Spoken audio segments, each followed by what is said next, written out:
আপনারা যারা ভাবতেছেন আমার জামাই অ্যারেস্ট হয়েছে আর কোনোদিন বের হবে না, ওদের জন্য এক বালতি সমবেদনা। আমরা কারি কারি বান্ডিল বান্ডিল টাকা ছেড়ে আমার জামাইকে নিয়ে আসবো। হ্যাঁ, আমার জামাই গতকালকে রাতে অ্যারেস্ট হয়েছে। এটা নিয়ে তো হাই উল্লাস করার কিছু নাই, ঠিক আছে? মামলা যখন আছে অ্যারেস্ট হবেই। এগুলা নিয়ে এত টেনশন করে দুঃখ প্রকাশ করে কান্নাকাটি করার কিছুই নাই। আপনারা যারা ভাবতেছেন আমার জামাই অ্যারেস্ট হয়েছে আর কোনোদিন বের হবে না, ওদের জন্য এক বালতি সমবেদনা। আমরা কারি কারি বান্ডিল বান্ডিল টাকা ছেড়ে আমার জামাইকে নিয়ে আসবো।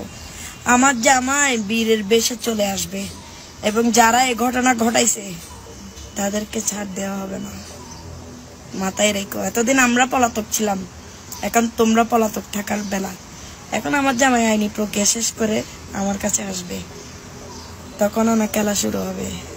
খেলা মাত্র শুরু করছে তোমরা, শেষ করবো আমরা, ঠিক আছে? সবাই আমার জামাই যারা সাজ্জাতের যারা সাপোর্টার আছো, আমার জামাইয়ের জন্য দোয়া করবা যাতে 10-12 দিনের মধ্যে জামিন করে ফেলতে পারি, ঠিক আছে? ধন্যবাদ।